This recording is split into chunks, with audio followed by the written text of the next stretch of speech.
You're listening to BQN. Assimilate the audio.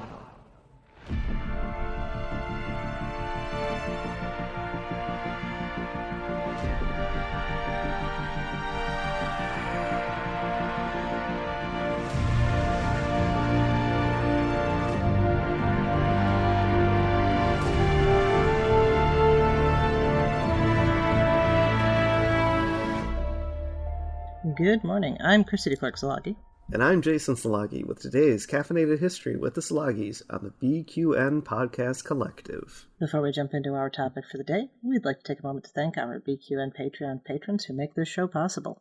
Listeners, you can become a patron and have your name listed here as one of this show's associate producers for a subscription of just $10 at patreon.com/BQN. Today's topic is Henrietta Lacks.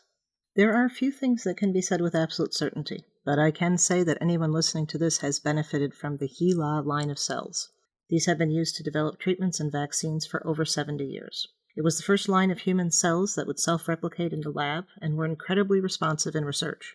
But they were obtained without the consent of the donor and have been central to medical treatments that have earned millions of dollars for the developers without compensation to the family of the woman who provided them, Henrietta Lacks. She was born on the 1st of August in 1920 in Roanoke, Virginia, one of the 10 children of John and Eliza Pleasant. Her given name was Loretta, but she changed it to Henrietta by the time she was in her teens. When Eliza died in childbirth in 1924, John was left a widower with 10 young children, so he took them to the home of his wife's family in Clover, Virginia, where they were spread amongst relatives to be raised. Henrietta ended up with her maternal grandfather, Thomas Lacks, a tobacco farmer who lived in a cabin that had once been part of the slave quarters on the land on which his family had been enslaved. Thomas himself had been born into slavery in 1861, the son of the plantation owner Albert Lacks and his slave, Maria. After the Civil War, Maria stayed on as a sharecropper and had 4 more children with Albert. Even though she was just 4 years old, Henrietta worked the tobacco fields alongside her family. She attended the closest black school, 2 miles away, through the 6th grade, at which point her labor was more needed on the farm. 2 years later, she gave birth to her first child, Lawrence. The child's father was her cousin, David Lacks, who was 5 years her senior. The couple had 4 more children, 1 more, Elsie, before they married in 1941, and 3 after, David, Deborah, and Joseph, later known as Zachariah Bari Abdul Rahman. Like many blacks in the early 1940s, the Lackses moved from their hometown to take advantage of the increasing number of relatively high-paying jobs in the growing war industry. David got a job at a Bethlehem steel plant in Sparrow Point, Maryland. Shortly after their move, they were forced to institutionalize their eldest daughter, Elsie, who was developmentally disabled, because they could no longer care for her at home. It is now understood that she suffered from cerebral palsy. She died at age 15, only a few years after her mother. Sometime during or immediately after her final pregnancy, Henrietta developed a cervical tumor. She was treated at Johns Hopkins in Baltimore, Maryland. It was one of the few hospitals at which African Americans could get extensive treatment in the area, and who was also willing to give low-cost or free treatment. The price of this free treatment, however, was high. There was an understanding that the patients would provide samples for research being done at the labs in the hospital. Their consent was not requested or required. This is but one instance in a long tradition of treating poor, and particularly black, Americans as test subjects. At the time Henrietta was being treated, medical researchers were looking for ways to replicate human cells in the lab to test theories about diseases and their treatments. The cells from her biopsy were given to one of these researchers, George Otto Gay, who noted that, unlike all of the other cells with which he had worked, Henrietta stayed alive in the lab cultures and reproduced quickly. Henrietta was treated for and died of the cancer at Johns Hopkins in 1951. Aware of the unusual nature of her cells, Gay ordered that more be harvested from Henrietta's body while it awaited autopsy. The cells were labeled HeLa, according to Gay's method of using the first 2 letters of the donor's first and last name. This was also done without her or her family's consent. At the same time her cells were being prepped for research, her family buried her in an unmarked grave in the Lacks family plot on the former plantation in Clover, Virginia. The HeLa cells quickly became a base for medical research worldwide. Because a single one of her cells could be isolated and reproduced, experiments could be conducted without the medium itself acting as a variable. The first major study for which they were used was the development of the polio vaccine. The HeLa cells were so useful in this testing that a cell culture lab was established for their mass production at another place where Black Americans had been experimented on without consent, Tuskegee. This work allowed the first human trials of the vaccine to begin in 1954. One can imagine Henrietta's children a few years later getting this vaccine without ever knowing how important their own genetic ancestry was to its creation.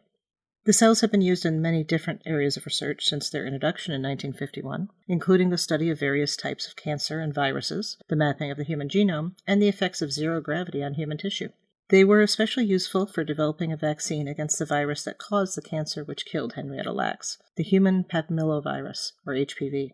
Its developer, Harold Zur Hausen, won a Nobel Prize for his work. The HeLa chain was also used in research that developed the COVID-19 vaccines. And it was an accidental contamination of HeLa cells in 1953 that led to the ability to identify and count chromosomes, which made possible the study of chromosomal disorders, such as Down syndrome. These are just a few of the thousands of applications to which the HeLa cells have been instrumental, but they did not remain the only cell line available for research for long. Other cell lines were developed from other people's donations, and it was because of those other cell lines that the Lacks family finally discovered what had been done. As work was done on these other cell lines, researchers found them contaminated with the HeLa cells again and again, a testament to the hardiness of those cells. In an attempt to develop a differentiation, researchers began contacting the Lacks family, asking for blood donations that could be used to separate HeLa from everything else. Because of this, they found out in 1975 that Henrietta's cells were being used for medical research, and had been for over 2 decades. The Lacks family has spent the time since then trying to get some measure of control over the situation. Under U.S. law, they do not have the right to benefit financially from the use of Henrietta cells, because the Supreme Court case Moore v. Regents of University of California in 1990 decided that discarded cells are not the property of the person from whom they were taken. This means they can be commercialized without any sharing of profits to the person or their family. The Lacks children have been clear that they do not wish to profit from this, despite the fact that they lived in severe poverty during the time that others were making millions of dollars with their mother's cells.